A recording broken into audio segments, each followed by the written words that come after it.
जो उनकी ड्यूटी थी वो उन्होंने बता दिया, किताब में जो लिखा था वो बता दिया, लेकिन वो स्वयं उसके उदाहरण नहीं है। वो दूसरों से कह रहे हैं कि वजन घटाओ, नॉर्मल वेट, हाइट के अनुसार जितना होना चाहिए, उसमें स्वास्थ्य अच्छा रहेगा, उम्र लंबी होगी, और वो खुद ओवरवेट है। वो अपनी ही शिक्षा की ज्वलंत उदाहरण नहीं है। उनके व्यक्तित्व का, उनके आचरण का, उनके व्यवहार का, उनके ज्ञान से कोई लेना देना नहीं है। वो किताबी ज्ञान खोपड़ी में है। जिंदगी चल रही है आदतों से। शराब पीना आदत है, आदत से उनकी जिंदगी चल रही है, ज्ञान से नहीं चल रही है। सद्गुरु का आचरण और जागरण एक ही होता है, उसमें कहीं कोई दुविधा और द्वंद्व नहीं होता। वह जो कह रहा है वही वह है, उससे भिन्न नहीं है। इस भेद को स्मरण रखिएगा। शिक्षक और गुरु का अगला भेद मैं आपसे कहना चाहूंगा। पुराने जमाने में गुरु अपेक्षा करते थे कि शिष्य जो है डेडिकेटेड हो, समर्पित हो, तभी उसको शिष्य की भांति स्वीकारते थे, भांति भांति की परीक्षा लेते थे। क्योंकि अगर शिष्य अहंकारी है तो फिर वो आत्मज्ञान की बात सीख ही नहीं पाएगा। शिक्षक ऐसी कोई परीक्षा नहीं लेते। वे अगर परीक्षा भी लेंगे तो पिछले परीक्षा में कितने परसेंटेज मिले थे, और माँ बाप की परीक्षा लेंगे कि आपको कितनी फीस पे करने की औकात है। गुरु और शिष्य का संबंध बिल्कुल अलग है। गुरु के माध्यम से शिष्य का अहंकार नष्ट किया जाएगा, क्योंकि अहंकार झूठा मैं है। तभी सच्चे मैं का, आत्मस्वरूप का बोध होगा। तो पुराने गुरु शुरुआत से ही यह शर्त रखते थे कि आप समर्पण की भावदशा में जियो, आप अपने अहंकार को छोड़ दो। शिक्षक ऐसी कोई अपेक्षा नहीं करता, बल्कि शिक्षक तो विद्यार्थी के अहंकार को मजबूत बनाने के उपाय करता है। सब भांति से वो और मजबूत कैसे हो जाए। जितना जितना जानकारी वाला ज्ञान बढ़ता चला जाएगा, उसका छात्र उतना ही घमंडी और दंभी होता चला जाएगा।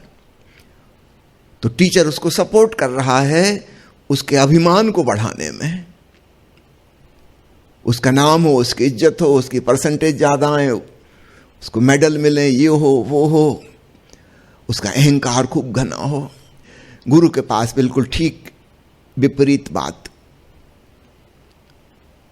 पुराने जमाने के गुरु इस बात पर बहुत जोर देते थे कि जब तुम निरअहंकारी होगे तभी तुमको शिष्य की भांति स्वीकार करेंगे, वरना नहीं करेंगे। अब यहां पर मैं आपको एक बहुत महत्वपूर्ण बात बताने जा रहा हूं। सद्गुरु ओशो ने एक नया ढंग अपनाया। भगवान बुद्ध जो घोषणा कर गए थे कि 2500 साल बाद मैत्रेय अवतार के रूप में आएंगे, भावार्थ्यता की मित्रवत होंगे, फ्रेंडलीनेस,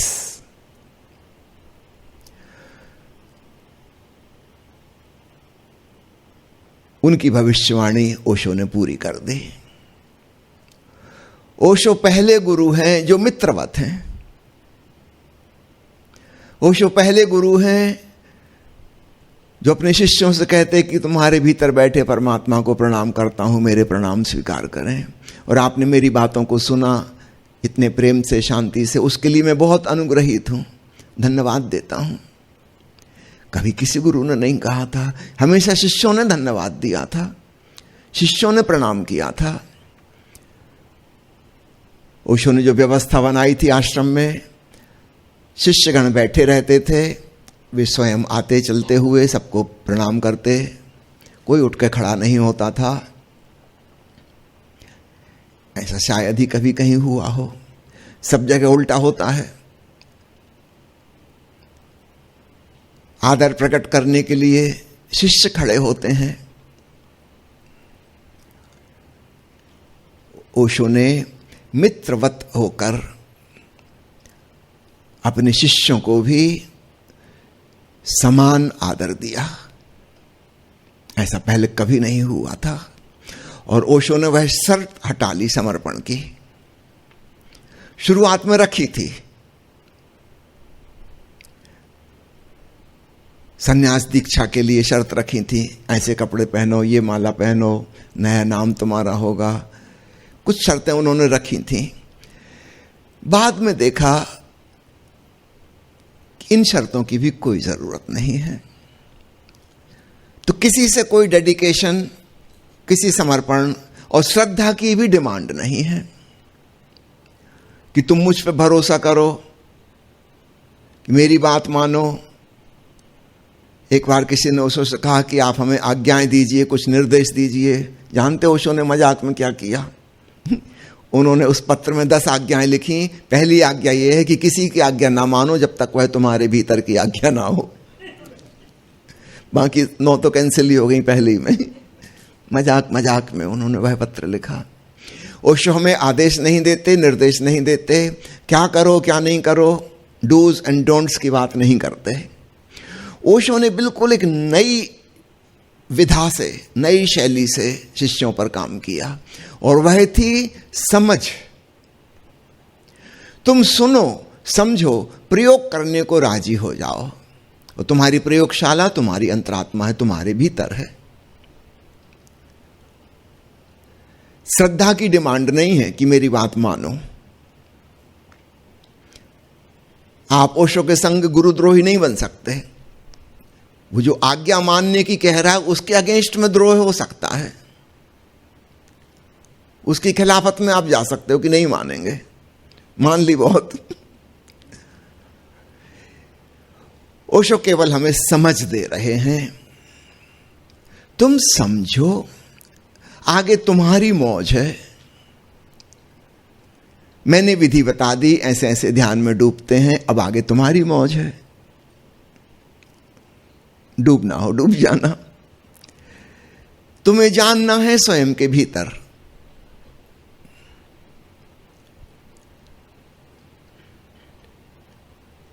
तो पुराने गुरु का जो रंग ढंग था, ओशो ने उसको परिवर्तित किया। और यह परिवर्तन क्यों संभव हो सका? ओशो के वर्ल्ड टूर से लौटने के बाद जो प्रवचन है उनमें आप सरेंडर शब्द कहीं नहीं पाएंगे। पूना वनडेज में आप खूब पाएंगे समर्पण की बात, श्रद्धा की बात, अंग्रेजी के प्रवचनों में सरेंडर की बात। पूना 2 डेज में एक बार भी उन्होंने कभी नहीं कहा, क्योंकि उन्होंने कहा कि यह कुछ अमानवीय डिमांड है। मनुष्य के भीतर अहंकार है, वो अर्पित नहीं हो सकता पूरी तरह से, और बाद में वह इसका बदला लेता है। अभी हमें सामने दिख रहा है एक भव्य मूर्ति, परम ज्ञानी, परम आनंदित। स्वाभाविक रूप से हम उनके सामने झुक जाते हैं, उनकी महिमा, उनकी गरिमा देखकर, लेकिन भीतर कहीं हमारा अहंकार चोट खाता है। और आज नहीं कल, कल नहीं परसों, 10 साल बाद, 20 साल बाद, गुरु के जाने के बाद वो अहंकार बदला लेगा, रिवेंज। क्योंकि उसको चोट लगी थी कि मुझे किसी के सामने झुकना पड़ा, मुझे किसी की बात माननी पड़ी, मैं अज्ञानी था, वे महाज्ञानी थे। अहंकार को चोट लगी थी, वो अहंकार बदला लेगा। ऐसा सदा सदा हुआ है। ओशो ने एक नए प्रकार की भूमिका तैयार की, एक नई भूमि तैयार की, जहां शिष्य को किसी प्रकार की भी चोट ना लगे। वह एक इंसान है, एक इंसान से उतनी ही मांग की जाए जो वह कर सकता है। ये पूर्ण समर्पण की डिमांड कुछ अतिशय पूर्ण है, टू मच। कोई मनुष्य नहीं कर सकता। जो करेंगे उसमें हो सकता है 70% हो, 80% हो, कोई 90% हो, मगर वो 10-20% जो अहंकार बचा रह गया है वो मौके की तलाश में है। ये स्थिति ऐसी हो गई जैसे आप किसी को भीख देते हैं ना, रास्ते में कोई भिख मंगा मिल गया, ऊपर ऊपर से तो वो दुआएं दे रहा है कि खूब फलो फूलो, भीतर ही भीतर से वो कसमसा रहा है कि आज देखो आज मेरी कैसी दुर्गति है कि मुझे हाथ फैलाने पड़े। और ये अमीर आदमी 100 का नोट पकड़ा के चला गया। आप सोच रहे हैं उसे बहुत अच्छा लगा है, उसको जरूरत थी पैसे की, लेकिन बहुत बुरा भी लगा है। भीतर ही भीतर वो दुआ कर रहा होगा कि ये भगवान एक दिन ऐसा आए कि ये बैठा हो सड़क पे हाथ फैलाए और मैं 100 का क्या 500 का नोट उड़ाता चलूं।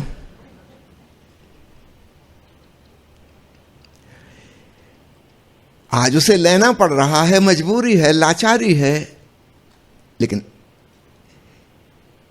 ईगो हर्ट हो रहा है लेने में भी। तो ओशो के पहले तक यही परंपरा चल रही थी। शिष्यों के ईगो को बहुत चोट लगती थी। गुरु देने वाला, अब गुरु को तो आप कुछ दे ही नहीं सकते, उसने तो परमात्मा को भा लिया है।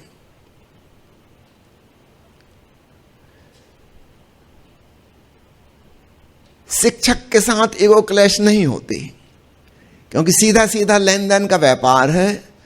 हमने साल भर की फीस चुका दी, उन्होंने साल भर का कोर्स पढ़ा दिया, बात खत्म। चोट नहीं लगती, लेन देन दोनों तरफ से हो गया। गुरु शिष्य के बीच में क्या हो रहा था? गुरु केवल देने वाला था। कबीर साहब कहते ना, गुरु समान दाता नहीं।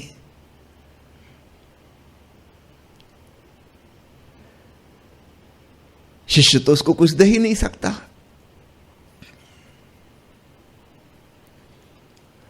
तो बड़ी चोट लगती है।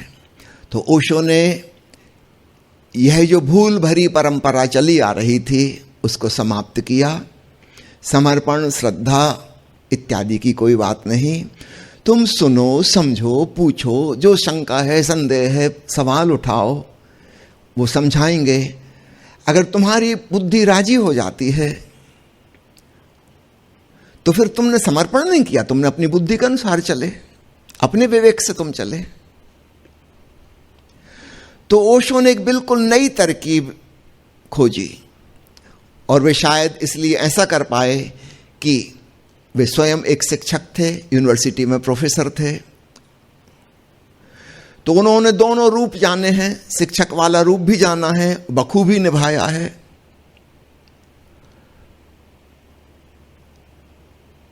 तो हम देखते हैं एक नए प्रकार के सद्गुरु ओशो आए। उन्हें हम वास्तव में मैत्रेय अवतार कह सकते हैं, मित्रवत। वे हमारे हम सफर हैं, हमदम हैं, संगी हैं, साथी हैं। हायरार्की वाली बात खत्म हो गई। पुराने गुरु शिष्य संबंध में बहुत हायरार्की थी।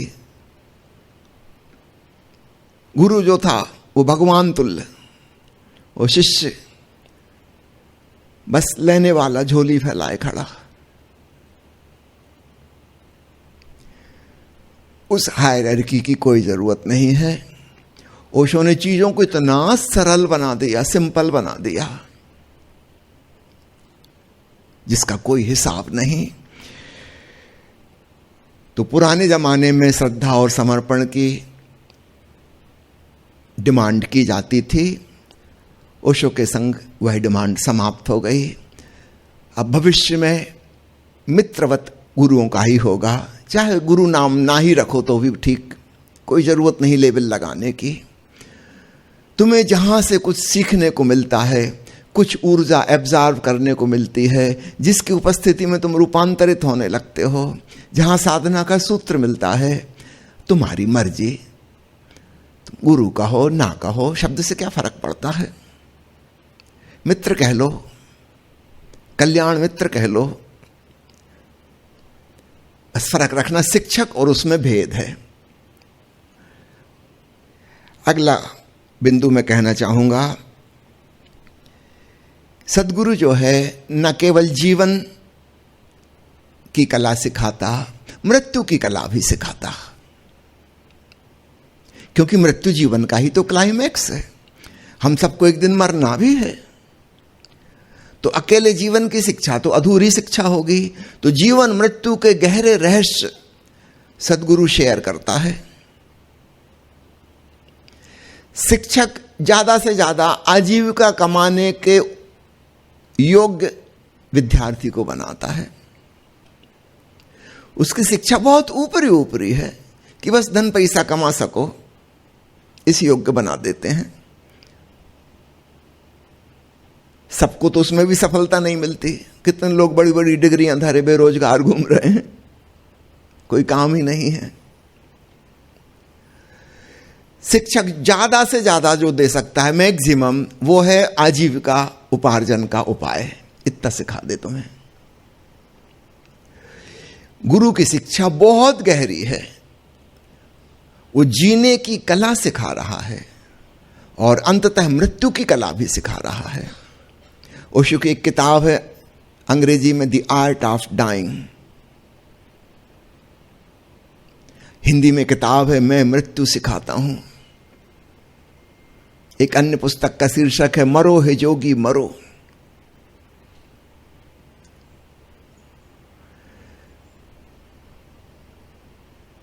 सदगुरु की शिक्षा जीवन मृत्यु की शिक्षा है। और ये दो बातें आपस में जुड़ी हुई हैं। जो व्यक्ति मृत्यु की कला सीख जाएगा, समाधिस्थ होना सीख जाएगा, निरअहंकारिता में प्रवेश कर जाएगा, सचमुच में वही आनंदपूर्ण प्रेमपूर्ण जीवन जी पाएगा। इन दोनों में कुछ विरोध नहीं है। तो शिक्षक और गुरु के इस अत्यंत महत्वपूर्ण भेद का भी स्मरण रखना। अगला बिंदु मैं कहना चाहूंगा, सदगुरु के पास एक सकारात्मक रूपांतरण होता है। शिक्षक के पास केवल बौद्धिक ज्ञान अर्जित होता है, रूपांतरण नहीं होता। शिक्षक हमें विचार देता है, ज्यादा से ज्यादा संस्कार देता है, ज्यादा से ज्यादा नीति अनीति क्या है यह पता लग जाएगा। शिक्षित होते होते हम एक सभ्य आदमी बन जाएंगे। सभ्य का मतलब सभा में बैठने योग्य, चार लोगों के बीच में बैठने योग्य। सदगुरु हमें विचार और संस्कार और नीति नहीं सिखाता, वह हमें अपने भीतर जागरण सिखाता है। तुम जागो चेतो। तुम्हारे जागरण से फिर जैसा आचरण सहज रूप से आएगा वह सही होगा। ओशो कहते हैं पाप और पुण्य की परिभाषा, जिसे तुम प्रेम पूर्वक और होश पूर्वक कर सको वह पुण्य है, और जिसे होश और प्रेम सहित ना किया जा सके वह पाप है। वे नहीं कहते क्या करो क्या नहीं करो, ये तुम खुद ही देख लेना। तो शिक्षक हमें सभ्यता सिखाता है, फिर गुरु ने जो सिखाया उसको हम क्या कहें, वह संस्कृति है। सभ्यता और संस्कृति में बहुत भेद होता है। सभ्यता यानी चार लोगों के बीच उठने लायक, बैठने लायक, बोलने चालने लायक हो गए, लोग आपको स्वीकार कर लेंगे, रिजेक्ट नहीं करेंगे। संस्कृति एक भीतरी कीमिया है आंतरिक रूपांतरण की, जहां हम प्रकृति से ऊपर उठे।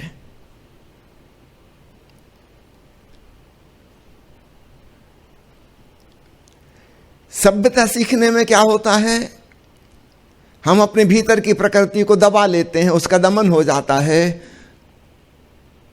तो समाज में, ऑफिस में, दफ्तर में, बाजार में सब लोग हमको एक अच्छा आदमी समझेंगे, पर हम एक्चुअली अच्छे हो नहीं गए। ऊपर से सभ्यता का एक मुखौटा, एक मास्क लगा लिया है। जैसे महिलाएं मेकअप करवा लेती ना, कुछ की कुछ दिखने लगती हैं। वो तो अच्छा है कि पुरुष सभी बहुत सुंदर होते हैं, वरना पति पत्नी अगर दोनों ब्यूटी पार्लर जाते तो सोचो कितना खर्चा आता।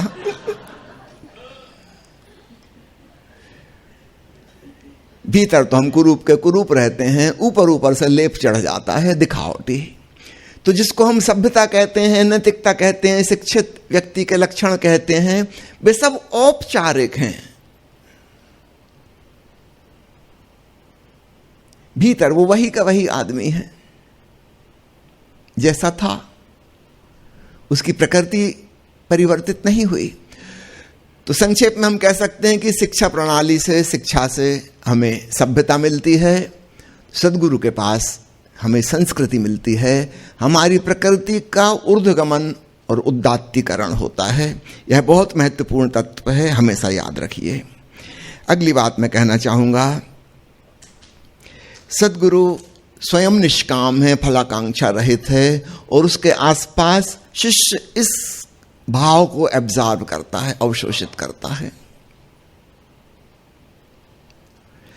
शिक्षक स्वयं ही कामना युक्त है, महत्वाकांक्षाओं से भरा है, फल की आकांक्षा, रिजल्ट ओरिएंटेड उसका सारा काम है। सुबह जिस स्कूल में हम स्विमिंग के लिए जाते हैं, वहाँ सामने बहुत बड़ा बोर्ड लगा है, उनके उन विद्यार्थियों की तस्वीर लगी है जिन्होंने ऊंची ऊंची डिग्रियां पाई, ऊंची पोस्ट पर पहुंच गए, बहुत परसेंटेज जिनकी आई थी। मैं एक दिन हैरान होकर देख रहा था, करीब 60 तस्वीरें उसमें हैं, केवल एक लड़की उसमें मुस्कुराती नजर आ रही है बस। बाकी ऐसे टेंशन वाले चेहरे हैं, बहुत तनावग्रस्त, एकदम उदास। वो लड़की की फोटो या तो कोई पुरानी होगी या कुछ होगा। जिनको टॉप पे पहुंचना है वो मुस्कुरा नहीं सकते, उनका तो पूरा जीवन तनावग्रस्त हो जाता है। तो शिक्षक स्वयं तनावग्रस्त है, स्वयं परेशान है, और वही बीमारी, एम्बिशन का रोग, वो अपने विद्यार्थियों को पकड़ा रहा है, और उसी के लिए माता पिता उसको पे कर रहे हैं कि इसको दौड़ाओ, संसार की दौड़ में आगे निकालो, मारो धक्का जोर से। सद्गुरु के पास एक विश्रांति है, वह स्वयं भी फलाकांक्षा रहित है, निष्काम कर्म खेल खेल जैसे उसके आसपास चल रहे हैं। उसके पास रह के अगर हमने वह कला पकड़ ली तो हमारा जीवन भी धन्य धन्य हो जाएगा। वो जो महत्वाकांक्षा का ज्वर है, वह बुखार हमारा उतर जाएगा। अगली बात है परिणाम। सद्गुरु के पास क्या परिणाम होंगे हमारे जीवन में? सत चित आनंद। हम अपने भीतर के सत्य को, ओंकार से ओतप्रोत चैतन्य को जानेंगे। चित्त यानी चैतन्य, और आनंद फलित होगा। शिक्षक के पास आनंद नहीं बल्कि तनाव फलित होगा। हम महत्वाकांक्षा की दौड़ में दौड़ेंगे, इसका परिणाम होगा अंततः दुख। यदि सफल हो गए तो और बड़ी महत्वाकांक्षा पकड़ लेगी, असफल हो गए तो दुख, सफल हो गए तो और बड़ी महत्वाकांक्षा। पहले सोच रहे थे लखपति हो जाएं, हो गए, सुखी होने का एक क्षण भी नहीं मिलेगा और करोड़पति होने की दौड़ शुरू हो जाएगी। और जिस दिन करोड़पति हो जाएंगे तब तक वह आपकी आदत ही हो चुकी है दुखी रहने की, तनावग्रस्त रहने की। अब आप अरबपति होने की सोचेंगे। एक ऐसी दौड़ में हम पड़ गए, क्षितिज पकड़ने वाली, जिसका कहीं अंत नहीं। हमारा अंत आ जाएगा, उस दौड़ का अंत नहीं आने वाला। तो शिक्षक ने जो हमें दिया है वह जो महत्वाकांक्षा का ज्वर पकड़ा दिया है, उसमें आनंद नहीं हो सकता, उसमें हमारी तृष्णा बढ़ती चली जाती है। भगवान बुद्ध कहते हैं तृष्णा दुष्पूर है। बिल्कुल ठीक बखान किया उन्होंने। आप क्षितिज पकड़ने को दौड़ेंगे, क्या कभी मिल पाएगा? क्योंकि है ही नहीं। सिर्फ ऐसा लगता है कि जमीन और आकाश थोड़ी दूर पे मिल रहे हैं, पर एक्चुअली ऐसी कोई जगह है नहीं। एक मृग मरीचिका पैदा हो रही है। तो शिक्षक हमें जो पकड़ा देता है उसका कुल परिणाम असंतोष है। सद्गुरु जो सिखा रहा है इससे परम संतोष, कंटेंटमेंट, परितोष घटित होगा। सत्यम शिवम सुंदरम फलित होगा। हमारा जीवन शुभ हो जाएगा, सुंदर हो जाएगा। और महत्वाकांक्षा की दौड़ में पड़ गए तो वो जो तस्वीरों की मैंने जो चर्चा की, सब तनावग्रस्त, उदास, परेशान। हम वैसे हो जाएंगे, सुंदर होने की बात नहीं, जो थोड़ा बहुत सौंदर्य था वो भी हमारा खो जाएगा। एक तनावग्रस्त व्यक्ति सुंदर नहीं हो सकता, शिवम भी नहीं हो सकता, शुभ भी नहीं हो सकता। और चारों तरफ हम देखते हैं, पिछली सदी में जो कि सबसे ज्यादा शिक्षित सदी थी आज तक की, उन शिक्षित मुल्कों से ही पहले फर्स्ट वर्ल्ड वार हुआ, फिर सेकंड वर्ल्ड वार हुआ, करोड़ों करोड़ों लोगों का खून खराबा। ये सब पढ़े लिखे समझदार लोगों ने किया था, याद रखना, कोई गांव के ग्रामीण किसान ने नहीं किया था, किसी मजदूर ने नहीं किया था। ये एटम बम बनाने वाले लोग नोबेल प्राइज विनर सुशिक्षित लोग हैं। और अब बात वहीं नहीं अटकी रह गई, अब तो न्यूक्लियर वेपन्स के भी आगे बात चली गई, तो बायोलॉजिकल वेपन्स बन रहे हैं, नए नए प्रकार के जेनेटिक इंजीनियरिंग से कीटाणु बनाए जा रहे हैं। ऐसी बीमारी फैलेगी कि उसका कोई इलाज ही नहीं, वो नया ही कीटाणु में, पहले कभी था ही नहीं। स्टार वार की तैयारी चल रही है। शिक्षा प्रणाली कहां ले जा रही है खूब अच्छे से सोच लेना। थर्ड वर्ल्ड वार यानी आखिरी वर्ल्ड वार, क्योंकि अब इतने भयंकर हथियार उतनी बड़ी मात्रा में बन चुके हैं, अब कोई जिंदा नहीं बचेगा। यहां तक कि जिसने हमला शुरू किया था वो भी नहीं बचेगा। अब कोई नहीं बचने वाला। तो हम जिसको विकास कह रहे थे, उसमें हमारी चेतना और भावना का विकास नहीं था, हमारे साधन विकसित हो गए। जंगल में आदिवासियों के पास लकड़ी थी, डंडे थे, पत्थर के हथियार थे। क्रोध उनको आता था, उठा के किसी को पत्थर मारेंगे, डंडा से चोट पहुंचाएंगे। साधन हिंसा के बहुत कम थे। हम आदमी वैसे के वैसे हैं, बड़ी बड़ी डिग्रियां हमने लटका ली हैं और पीएचडी हो गए हैं और 3 बार पोस्ट ग्रेजुएशन कर लिया है, लेकिन हम भीतर से वैसे ही क्रोधी आदमी हैं जैसे हमारे पूर्वज आदिवासी थे। और हमारे पास साधन बड़े खतरनाक हैं। अब डंडा की जगह मिसाइल हैं, पत्थर की जगह परमाणु हैं। हम महाविनाश कर सकते हैं। हमारी पूरी शिक्षा हमें महाविनाश की तरफ ले जा रही है। आंख खोल के देख लो। सद्गुरु हमें क्या सिखाता है? वो सिखाता है भावना का शुद्धिकरण, चेतना का ऊर्ध्वगमन, ताकि हम वैसे ही मनुष्य ना रह जाएं जैसा प्रकृति ने हमें बनाया था, जैसे हमारे पूर्वज आदिवासी थे।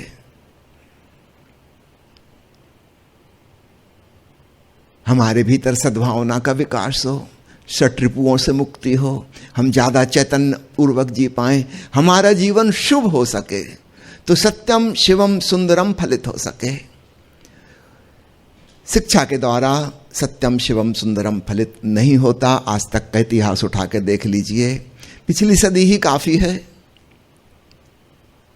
बहुत पुराना इतिहास तो हमको पता नहीं, पिछली सदी ही काफी है देखने के लिए। एक और मजेदार बात आपको बता दूं, जैसे जैसे शिक्षा का ग्राफ ऊपर को जा रहा है, कॉलेजों विश्वविद्यालयों की संख्या बढ़ती चली जा रही है, ठीक उसी अनुपात में पागल खाने की गिनती बढ़ती जा रही है और कारागृहों की गिनती बढ़ती जा रही है। जितना पढ़ा लिखा आदमी उतना ही खतरनाक अपराधी हो सकता है, क्योंकि उसके पास तेज बुद्धि है। मेडिकल कॉलेज में मेरे एक प्रोफेसर थे, जहां तक ज्ञान का सवाल है खूब अच्छे प्रोफेसर थे, खूब अच्छा पढ़ाते थे।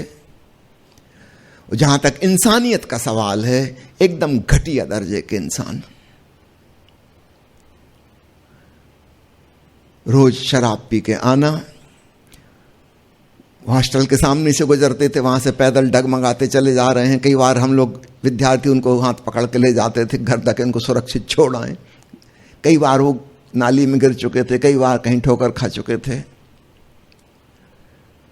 फिर उनकी शादी हुई, भारी भरकम दहेज प्राप्त किया और साल भर के अंदर उनकी पत्नी की मृत्यु हो गई। इस भांति पूरा आयोजन किया गया था कि वह आत्महत्या नजर आए। यद्यपि हम तो स्टूडेंट थे उस समय, हम सब लोगों को शक था कि प्रोफेसर साहब ने कुछ गड़बड़ की है, ये सुसाइड नहीं है। अब चूंकि वो जो मेडिको लीगल डिपार्टमेंट होता है, ये प्रोफेसर उसी के अधिकारी हैं, वहीं पे पोस्टमार्टम होना है, उसकी रिपोर्ट भी यही बनाएंगे या इनके अंडर जो काम करते हैं वो बनाएंगे। इन सज्जन को जितना अच्छे से पता है कि कैसे मर्डर को सुसाइड बनाया जाए, उतना अच्छा किसी को नहीं पता। ये तो उसी डिपार्टमेंट के हेड हैं, एक्सपर्ट हैं उसके।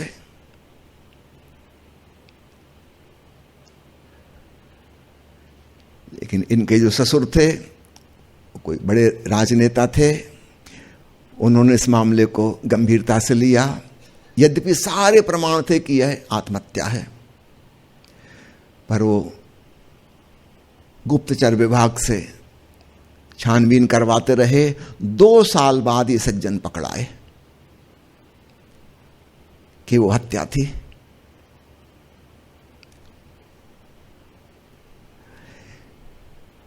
मैं किस लिए स्मरण दिला रहा हूं? ये पढ़ा लिखा आदमी, मेडिकल लीगल डिपार्टमेंट का एक्सपर्ट, ये जितने अच्छे से अपराध कर सकता है इतना कोई नहीं कर सकता है। गैर पढ़ा लिखा आदमी कैसे करेगा?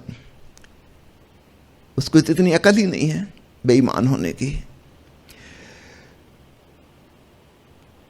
भावना का कोई विकास तो हुआ नहीं है, चेतना का विकास हुआ नहीं है। ये प्रोफेसर हो गए,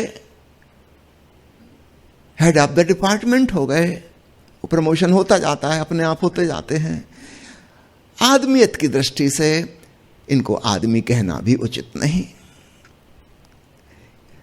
तो सद्गुरु की शिक्षा भावना की और चेतना की शिक्षा है, बुद्धि का कोई सवाल नहीं है। और परिणाम में शिष्य के भीतर शांति, प्रीति, मुक्ति घटित होती है, परम शांति, बेशर्त प्रेम, ऐसी प्रीति जो अंततः पराभक्ति बन गई। सारे संसार से प्रेम। हमारा साधारण प्रेम तो बड़ा लिमिटेड, छोटा रहता है, संकीर्ण दायरे में, कुछ 10-5 लोगों तक सीमित। सद्गुरु ने जो प्रीति सिखाई और जो भक्ति तक पहुंच गई, वह समष्टि के संग प्रीति हो गई, वह परमात्मा से प्रेम हो गया। और एक अद्भुत घटना घटती है, वह है मुक्ति। यहां पे मुक्ति का अर्थ दूसरे से मुक्ति नहीं है। साधारणतः जब हम स्वतंत्रता शब्द का उपयोग करते हैं, उदाहरण के लिए हम कहें कि 15 अगस्त को भारत आजाद हुआ था, तो हम गुलाम किसके थे? अंग्रेजों के। आजाद किससे हुए? अंग्रेजों से। स्वतंत्रता भी दूसरे से मिली, गुलामी भी दूसरे से मिली थी। अध्यात्म में जब हम कहते हैं मुक्ति या मोक्ष, वहां पे भावार्थ बिल्कुल भिन्न है। वहां कोई दूसरा तो है नहीं, वहां हमारा ही अहंकार, हमारे ही विचार, हमारी ही धारणाएं, हमारे ही अंधविश्वास, हमारे बंधन थे, हमारी हथकड़ियां और बेड़ियां थीं। जिस दिन उनसे छुटकारा हो जाता है, परम मुक्ति घटित होती है। यह अपने ही झूठे स्वा से, अहम से मुक्ति है।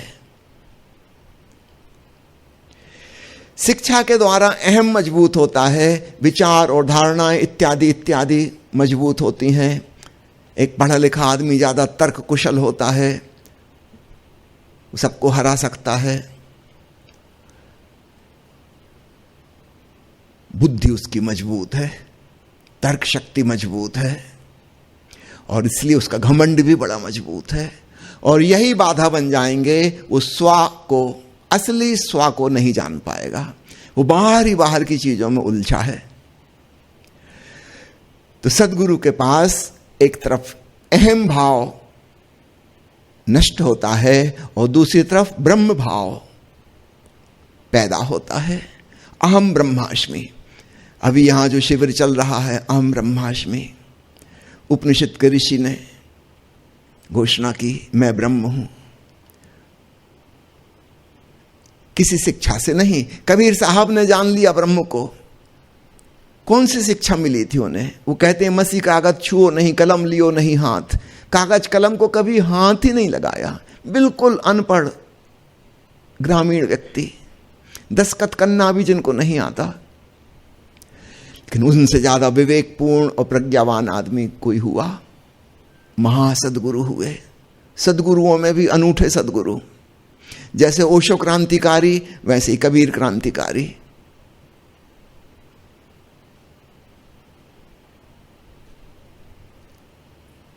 मैं तो कहूंगा ओशो जिसको झोरवादी बुद्धा कहते हैं, उसके पहले उदाहरण इतिहास में संत कबीर हैं। गृहस्थ और संन्यास्त के भेदभाव को उन्होंने खत्म कर दिया। किसी कैटेगरी में आप नहीं रख सकते।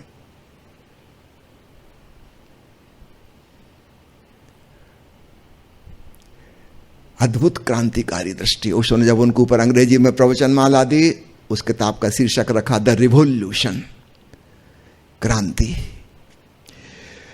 तो जिस मुक्ति की हम चर्चा कर रहे हैं, यह मुक्ति स्व से मुक्ति है, अहम से मुक्ति है, भीतर की बात है। वही मोक्ष है, निर्वाण है, कैवल्य है, या जो भी नाम हम देना चाहें। बाहर की शिक्षा हमें और गहरे बंधन में बांध देती है, मुक्ति नहीं देती, बंधन मजबूत कर देती है। समझो एक व्यक्ति MBBS किया, MD किया, बड़ा डॉक्टर है। अगर आप इससे कहो कि होम्योपैथी से भी मरीज ठीक हो जाते हैं, या आपकी तरफ देख के ऐसे हंसेगा जैसे किसी इडियट से बात कर रहा हो, मूर्ख कहीं के। उससे कहो कि आयुर्वेदिक दवा भी काम करती है, कभी नहीं सुन सकता। 10 साल उसने ट्रेनिंग पाई है, शिक्षा पाई है, वो कंडीशनड हो गया है, संस्कारित हो गया है, बुरी तरह से जकड़ गया है। जो विचार उसकी खोपड़ी में डाल दिए गए हैं, उसके अलावा कुछ और है ही नहीं दुनिया में। उसके ज्ञान ने उसको बांध दिया, जिसको हम कहते हैं ना कूप मंडूक, कुएं का मेंढक। वो बस अपने कुएं के बारे में जानता है, इसके बाहर कुछ है इसको मानने भी तैयार नहीं। कहता है इससे बड़ा क्या हो सकता है, ये कुआं यही सब कुछ है, जो मैं जानता हूं बस वही सच है। हमारे सारे लड़ाई झगड़े, क्रोध, कलह, चाहे छोटे लेवल के हों चाहे अंतर्राष्ट्रीय स्तर के हों, सब बौद्धिक असहमति के परिणाम हैं। दोनों पार्टी कह रही हैं मैं जो जानता हूं वह सच है। किसी आयुर्वेदिक वैद्य से पूछो कि वैद्यराज जी वाली एलोपैथिक दवाई चल रही थी, ये भी ले लें, वो कहेगा अरे जहर है, वो छोड़ो, फेंको उसको। उसने दूसरे प्रकार की शिक्षा पाई है, उसका ज्ञान उसका बंधन बन गया। एलोपैथी उसके लिए बिल्कुल पॉइजन है, सिवाय साइड इफेक्ट का और कुछ होता ही नहीं है। भगवान शिव का एक ग्रंथ है शिव सूत्र, थोड़े से ही वचन है, कुल 50 वाक्य हैं मुश्किल से। उसमें से एक महत्वपूर्ण वचन है ज्ञानम बंधः, ज्ञान बंधन है। बड़ा अद्भुत वचन। किस ज्ञान की बात कर रहे हैं? वह जो बौद्धिक ज्ञान है, वो जो भी हमें मिल गया है संयोग से, उसने हमको बांध लिया। एक व्यक्ति कट्टरपंथी हिंदू है, एक दूसरा व्यक्ति कट्टरपंथी मुसलमान है, ये कैसे हो गए? क्योंकि जिस परिवार में बड़े हुए थे वहां इनको जो विचार और ज्ञान दिया गया उसमें वो जकड़ गए। कट्टरपंथी वो जो जानते हैं केवल वही सच है, उसके अलावा सब गलत है, सब गलत है, 100% गलत। किसी घर में आप पति पत्नी का झगड़ा सुनिए, बस कुल मिला के यही है कि तुम गलत हो, यू आर रॉन्ग। वो पत्नियां थोड़ी और आगे बढ़ जाती हैं कि तुम ही गलत नहीं, तुम्हारा पूरा खानदान गलत है, तुम्हारा बाप गलत, तुम्हारी माँ गलत, तुम्हारी बहन गलत, तुम्हारा भाई गलत। थोड़े दिन पहले किसी ने मुझे एक कार्टून भेजा था, उसमें एक बहुत गंभीर वृद्ध आदमी कह रहा है अपनी पत्नी, उसकी पत्नी पीछे खड़ी है, वो कह रहा है आंखें झुकाए हुए, बिल्कुल उदास और चिंतित दिख रहा है कि पिछले 35 साल में तुमने सिर्फ एक ही बात मुझे बताई है कि मैं गलत हूं। पत्नी बोली गलत? 35 साल नहीं, 35 साल और 4 दिन हो गए। तुमसे कुछ सही निकल ही नहीं सकता। हमारे सारे क्रोध कलह की जड़ मैं जो जानता हूं वो सही है और दूसरा जो जानता है वो गलत है, क्योंकि उसकी कंडीशनिंग दूसरी है, उसका ज्ञान दूसरा है। एक मुसलमान बच्चे को दूसरा ज्ञान मिला था, हिंदू बच्चे को अलग ज्ञान मिला था, ईसाई बच्चे को अलग ज्ञान मिला था।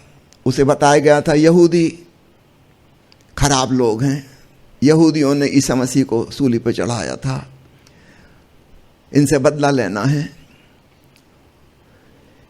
हिटलर ने 60 लाख यहूदियों को मरवा डाला। वो 2000 साल पहले जो ईसा मसीह को सूली लगाई गई थी उसका बदला ले रहा है। वो शुद्ध क्रिश्चियन है, वो अपना धर्म निभा रहा है।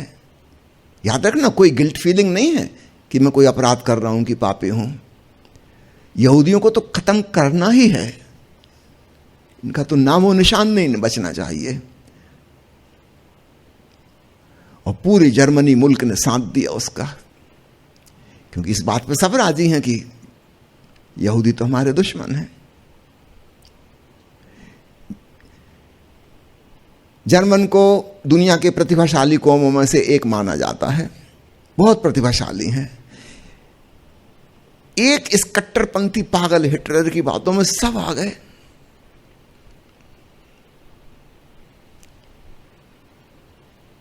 सबने साथ दिया, ऐसा साथ दिया कि पूरी दुनिया एक तरफ पड़ गई। हिटलर अकेला ही विश्व विजय करने वाला था।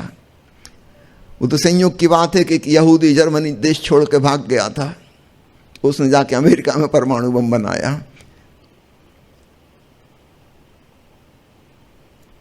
अगर वो जर्मनी छोड़ के ना गया होता तो हिटलर के हाथों में परमाणु बम होता।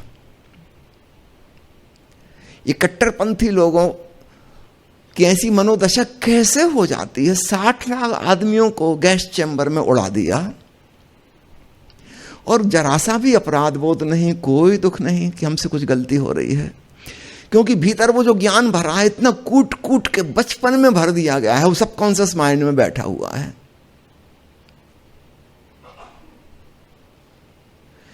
ज्ञानम बंधा भगवान शिव कहते हैं। शिक्षा जो ज्ञान देती है वह बंधनकारी साबित होता है। सद्गुरु जो बता रहा है उसको ज्ञान तो नहीं कहना चाहिए। हाँ, आत्मज्ञान चाहो तो कह लो, उस तरफ इशारा कर रहा है, उसकी विधि सिखा रहा है, वह मुक्तिदायी है। हम स्वयं के भी ज्ञान से मुक्त हो गए। उपनिषद के ऋषि का अद्भुत वचन है कि अज्ञानी तो अंधकार में भटकते ही हैं, ज्ञानी महा अंधकार में भटक जाते हैं। किस प्रकार के ज्ञानियों की चर्चा हो रही है इसमें? हम जिन्हें ज्ञानी कहते हैं, जानकारी वाली स्मृति जिनके पास है, ये महा अंधकार में भटक जाते हैं। इनके जीवन में उजाले का कोई उपाय नहीं रह जाता। महा अंधकार। अंत में एक छोटी सी कथा कहूंगा और अपनी बात समाप्त करूंगा। एक गुरुकुल में विद्यार्थियों की शिक्षा पूरी हो चुकी थी। गुरु जो भी सिखा सकते थे बाहर की दुनिया के बारे में वह भी सिखा दिया था, और भीतर की दुनिया के बारे में भी खूब भावना और चेतना का विकास सिखाया गया था। अब आखिरी परीक्षा की घड़ी थी। गुरु ने कहा कि बाकी सब परीक्षाओं में आप लोग उत्तीर्ण हो चुके हैं। 3 विद्यार्थी थे, एक आखिरी परीक्षा और है, अभी उसकी तारीख तय नहीं हुई है, अब कभी भी किसी दिन मैं ले लूंगा। तीनों विद्यार्थी इंतजार में थे कि वो कब घड़ी आएगी, कौन सा दिन आएगा। होते होते गुरुकुल से विदाई का समय आ गया। वो तारीख पहले से तय थी कि इस दिन आपको गुरुकुल छोड़ के अपने घर जाना है। वो तीनों बड़े खुश हो रहे थे कि लगता है गुरुजी भूल गए, क्योंकि उन्होंने कहा था कि मैं प्रमाण पत्र बाद में दूंगा, एक परीक्षा और अभी बाकी में तो तुम पास हो गए, उसका प्रमाण पत्र ले लो, पर एक सर्टिफिकेट बाद में दूंगा। लेकिन अब तो विदाई का समय आ गया और वो गुरु दक्षिणा चुकाकर और गुरु का आशीर्वाद लेकर अपने अपने घर की ओर चल दी। तीनों एक ही गांव के रहने वाले थे। जंगल के एक रास्ते से उनको गुजरना था। संध्या का समय हो गया था। कोई 2 मील चलने के बाद एक जगह ऐसी आई जहां उस पगडंडी पर कुछ कांटे पड़े हुए थे। थोड़ा अजीब भी लगा, यहां कांटे क्यों पड़े हैं। आसपास देखा, कांटे की कोई झाड़ी तो वहां नहीं थी। एक विद्यार्थी ने खूब दौड़ के लंबी छलांग मारी और कांटों के उस पार पहुंच गया। दूसरे विद्यार्थी जो इतनी लंबी छलांग नहीं भर सकता था, इतना ताकतवर नहीं था, उसने एक शॉर्टकट दूसरा साइड वे खोजा जहां कांटे नहीं थे, वहां से होता हुआ फिर आगे उस मार्ग पर मिल गया। और तीसरा विद्यार्थी झुककर उन कांटों को बीनने लगा और सब सारे कांटे बीनकर उसने एक गड्ढे में डाले और ऊपर से मिट्टी डाल दी। उसके 2 दोस्त उससे कह रहे थे क्यों समय बर्बाद कर रहे हो, शाम हो गई, अंधेरा होने वाला है, हमें घर भी पहुंचना है जल्दी। उस विद्यार्थी ने कहा नहीं देखो, हम लोग अभी आए थे, अभी तो पूरी शाम हुई नहीं थी, हमें कांटे दिख गए। कोई हमसे पीछे आएगा, उसको तो दिखेगा भी नहीं, उसके पैर में कांटे गड़ जाएंगे। इसलिए ये ज़्यादा जरूरी ये है कि कांटे हटा दिए जाएं। उसी समय झाड़ियों में उसके गुरु छिपे थे, वे बाहर निकल आए और उन्होंने कहा इस विद्यार्थी को मैं आखिरी सर्टिफिकेट देता हूं। यही थी वो परीक्षा। तुम लोग सोच रहे थे ना हम भूल गए परीक्षा लेना, भूले नहीं थे बच्चे। बाकी तो उसे कहा कि तुम लोग वापस चलो, अभी तुम्हारी शिक्षा पूरी नहीं हुई,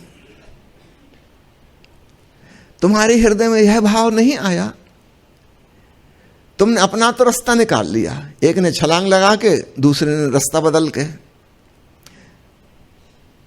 तुम चालाक तो हो गए हो, लेकिन हृदयपूर्ण और संवेदनशील नहीं हुए हो। गुरुदेव ने उस विद्यार्थी की पीठ थपथपाई, उससे कहा कि तुम अपने घर जाओ, तुम पास हुए। बाकी के 2 से कहा कि वापस चलो, अभी मेरी मेहनत बेकार गई, कुछ और नई विधि से तुम्हें सिखाना होगा, जगाना होगा और संवेदनशील बनाना होगा। इसी छोटी सी कहानी पर मैं अपनी बात समाप्त करता हूं। शिक्षक और गुरु के भेद, और विशेषकर ओशो के पश्चात जो क्रांतिकारी परिवर्तन हुआ है उसे भी स्मरण रखिएगा। आप चाहें तो गुरु शब्द को छोड़ भी सकते हैं, क्योंकि इतने गुरु घंटाल दुनिया में हैं। गुरु शब्द यूज करो तो उनकी याद आती है। कितने गुरु जेलों में बंद हैं जो महान कथावाचक थे और लाखों उनके अनुयायी थे, उनकी पूजा कर रहे थे। गुरु शब्द के साथ इतना कुछ निगेटिव जुड़ गया है कि उस शब्द को ड्रॉप करना ही बेहतर।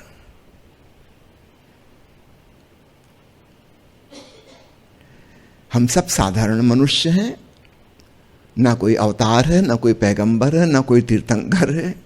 ये सब काल्पनिक कहानी किससे छोड़ो, हम सब मनुष्य हैं। हाँ, किसी ने अपने अंदर ध्यान में डूबकर शांति और आनंद को पा लिया है, मुक्ति का एहसास किया है, वो अपने दिल की बात शेयर कर सकता है। आपको जाना अपने ही भीतर पड़ेगा, कोई आपको कुछ दे नहीं सकता। कुछ इशारे, कुछ संकेत आप पकड़ लो तो सौभाग्यशाली हो, अपने भीतर डूब जाओ, आनंद मगन हो जाओ। तो वास्तव में गुरु कुछ देता नहीं और शिष्य को सब कुछ मिल जाता है। लेकिन फिर भी मैं कहूँगा वो लेन देन वाली बात, कहीं हायरार्की वाली बात, दाता और भिखारी वाली बात ना हो। हम सब समान मनुष्य हैं। ओशो के संग एक आध्यात्मिक साम्यवाद आता है, स्पिरिचुअल कम्युनिज्म, जो पहले कभी नहीं थी। गुरु होने के नाम पर शिष्यों का खूब शोषण भी किया है गुरु ने। सब गुरु सद्गुरु नहीं थे, उसमें कुछ बड़े धूर्त लोग भी थे।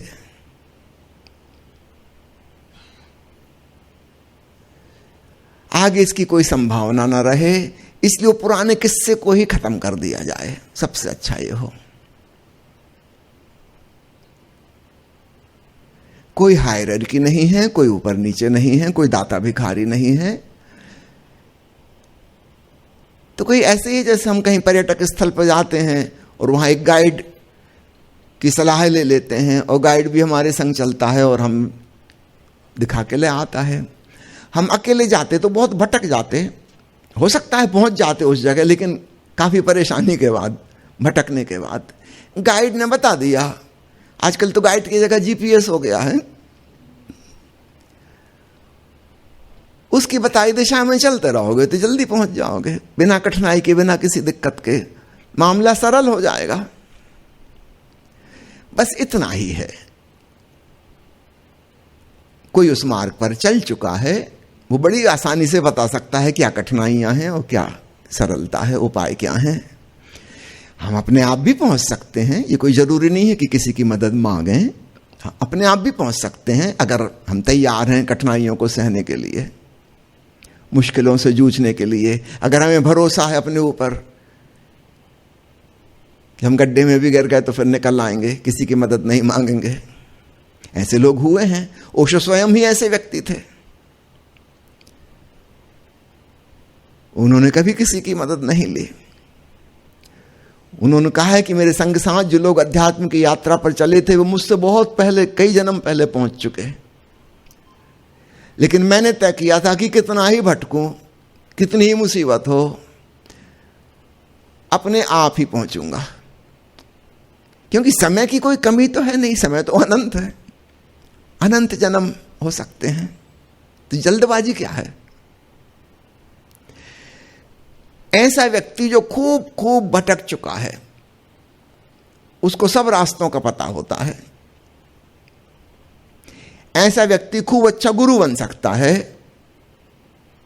अब इस पैराडॉक्स को समझना, आज के गुरु पूर्णिमा की आखिरी बात।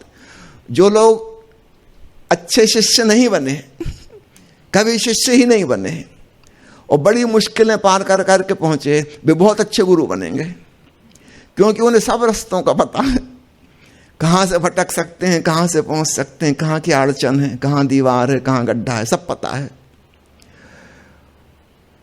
जो व्यक्ति अच्छा शिष्य है, जिसको सीधा साधा मार्ग बताया गाइड ने और वो सीधा पहुंच गया, उसको सारी दुनिया का नहीं पता। समझो आप सोनीपत शहर में पहली बार आए और आपको कहीं ले जाके छोड़ दिया जाए और वहां आपसे कहें कि अब आप किसी से पूछिए भी नहीं, जीपीएस का भी उपयोग नहीं करिए और पहुंचिए श्री रजनीश ध्यान मंदिर दीपालपुर, अपने आप, बिना पूछे किसी से। असंभव तो नहीं है, लेकिन बहुत मुश्किलें पड़ेंगी, कभी न कभी पहुंचे ही जाएंगे। चलते रहे चलते रहे चलते रहे अथक रूप से, तो कभी न कभी आपको बोर्ड दिखाई दे जाएगा कि हाँ आ गए, लेकिन बहुत भटकना पड़ेगा, बहुत भटकना पड़ेगा।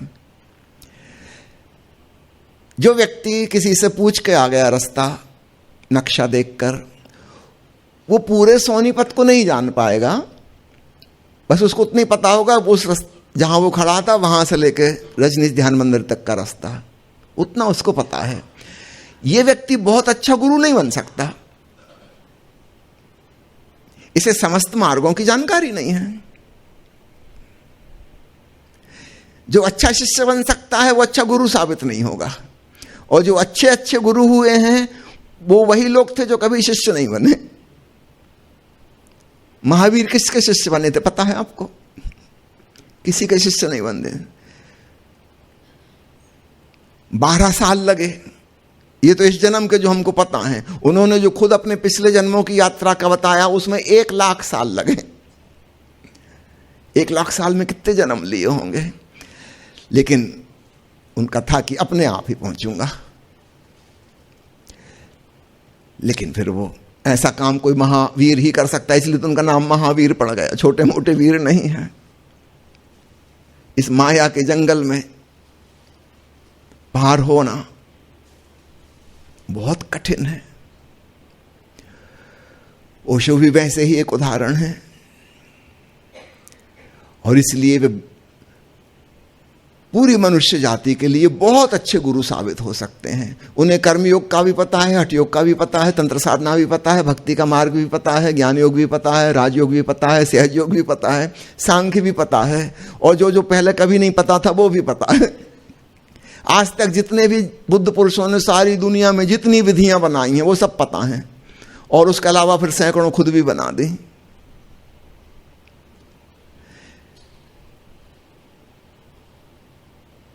जो व्यक्ति खूब भटका है उसके हृदय में उतनी ही बड़ी करुणा भी होती है। उसको लगता है और कोई ना भटके, मेरी तरह कष्ट ना पाए। जो व्यक्ति सीधा पहुंच गया, कहीं भटकना ना हुआ, उसके हृदय में कोई विराट करुणा भी नहीं जन्मेगी। उसने कोई कष्ट तो भोगे नहीं, उसको सब रेडीमेड बना बनाया मिल गया। अक्सर ऐसे लोग अरहत हो जाते हैं, बोधिसत्व नहीं होते। बौद्ध धर्म में इन दो शब्दों का प्रयोग किया जाता है, अरहत और बोधिसत्व। अरहत वे जिनके भीतर परम जागरण तो फलित हो गया, लेकिन उनके भीतर ऐसा करुणा का भाव नहीं है कि इसको शेयर करें। वो चुपचाप मगन हो गए अपने भीतर। और बोधिसत्व वे हैं जिनके भीतर महान करुणा है, बहुत प्रेम है, और जो शेयर करना चाहते हैं, बांटना चाहते हैं।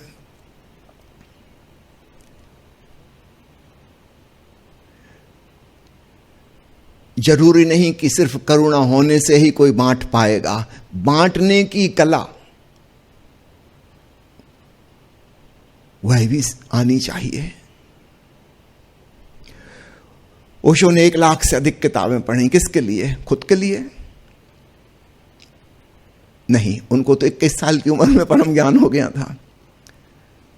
ये किताबें इसलिए पढ़ी ताकि आज का जो आधुनिक मनुष्य का सोच विचार है, उसकी चिंतन मनन की शैली है, उस तल पर आकर अभिव्यक्ति दे सकें। आज के आधुनिक मनुष्य के काम आ सके बात। वो बुद्धि के जिस तल पर पहुंच गया है, ओशो उससे भी ऊपर पहुंच के कुछ कहें तो ही आधुनिक मनुष्य उसको पकड़ेगा, नहीं तो ग्रहण नहीं करेगा। कबीर साहब भी वही जानते थे जो ओशो जानते हैं, लेकिन कबीर साहब के आसपास 150 लोग इकट्ठे हुए बस, क्योंकि कबीर साहब को भाषा नहीं आती। उनकी अटपटी सदुक्कड़ी भाषा है, कई शब्द तो उन्होंने खुद ही बना लिए, ऐसे कोई शब्द थे ही नहीं। कम्युनिकेशन बड़े पैमाने पर नहीं कर सकते। जो भाषा आती है, समझो उनको भोजपुरी भाषा आती है, तो भोजपुर जहां तक बोली जाती वहीं तक सीमित रहेंगे, उसके बाहर नहीं जा सकते। जाएंगे भी तो कुछ सफलता मिलेगी इसकी गुंजाइश नहीं। उदाहरण के लिए गुरु नानक देव ने खूब यात्राएं की, दूर दूर देशों में गए, जहां तक जमीन से जाया जा सकता था वहां तक गए।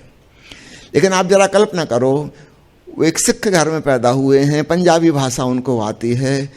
आप जैसे ही पंजाब क्रॉस करके बाहर निकलोगे, आपकी बात समझेगा कौन? इस देश में ही नहीं समझेंगे। वो कहां कहां गए, परदेशों में गए, वहां तो कोई जानता ही नहीं। और जिस रास्ते से वो गुजर रहे हैं, दोबारा वहां से निकलना होगा नहीं, दोबारा इन लोगों से मुलाकात होगी नहीं। एक बार संयोग से कोई मिल गया रास्ते में, उससे बातचीत भी क्या हो पाएगी, कैसे हो पाएगी? वो आदमी पंजाबी भाषा नहीं जानता, समझो वो अफगानिस्तान का रहने वाला है, वहां से गुजर रहे हैं कि तिब्बत पहुंच गए, वहां कौन जानता है पंजाबी भाषा? ये उनकी भाषा नहीं समझ सकते। जिस व्यक्ति से मुलाकात हो गई, उसके अंदर शिष्य भाव भी मान लो जग गया, तो दोबारा कभी मुलाकात नहीं होगी। आगे कैसे कुछ सिखा पाएंगे? और गीत गा के वो कह रहे हैं, उनके संगी साथी बाला मर्दाना, कुछ वाद्यंत्र बजा रहे हैं। तो जहां से गुजर रहे हैं इनकी गीत की आवाज सुन के और वाद्यंत्रों की आवाज सुन के पहले तो बच्चे इकट्ठे हो जाएंगे, 2-4 बड़े आ जाएंगे, बस इससे ज्यादा तो कुछ होने वाला नहीं। प्रभावित जरूर होंगे कि इनके गीत में कुछ अद्भुत है, इनकी आवाज बड़ी प्यारी है, सुरीली है, लेकिन कोई शिक्षा जैसी बात तो नहीं हो पाएगी कि कुछ सीख पाए, कि कोई साधना का सूत्र पकड़ पाए, बहुत मुश्किल है। और कुछ पूछना होगा तो ये सज्जन दोबारा तो कहीं मिलेंगे नहीं। तो कबीर, नानक खूब यात्राएं किए, परिणाम बहुत छोटा सा रह गया। ओशो ने दूसरे प्रकार की यात्रा की, वो थी अध्ययन मनन चिंतन। आधुनिक मनुष्य का मन जैसा है उससे खूब अच्छे से परिचित हो जाएं और उसके मनोविज्ञान से भी ऊपर की कोई बात उसके तरीके से वैज्ञानिक चिंतन मनन से तर्कयुक्त तर्क संगत बात कह सकें तो ही आज के शिक्षित आदमी तक बात पहुंचा सकेंगे, नहीं तो नहीं पहुंचा सकेंगे।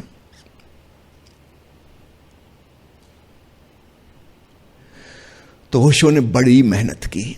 यह मैं किस लिए कह रहा हूं कि सिर्फ करुणावान होना और बुद्ध पुरुष होना ही पर्याप्त नहीं है गुरु होने के लिए। वो 2 तो अनिवार्य शर्तें हैं, तीसरी शर्त और है कि आप जिनको बताने जा रहे हैं उनके साथ कैसे मैचिंग बैठेगी, ट्यूनिंग बैठेगी। ये अपने आप में एक बड़ा काम है। बुद्धत्व पाना इतना कठिन नहीं है,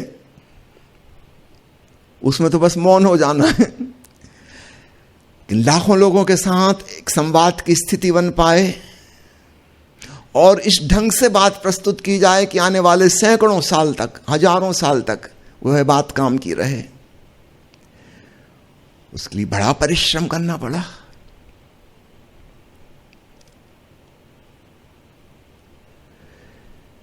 तो सद्गुरु वह है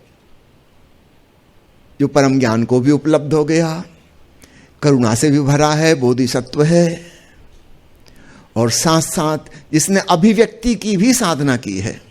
तो बुद्धत्व प्राप्त करना अनुभूति की साधना थी। वो तो अपना स्वार्थ पूरा हो गया, बात खत्म हो गई, स्वा का अर्थ जान लिया। लेकिन अगर परमार्थ करना है, दूसरों तक बात पहुंचानी है, तो आपको अभिव्यक्ति की साधना भी करनी होगी। पहले एक्सपीरियंस, फिर एक्सप्रेशन।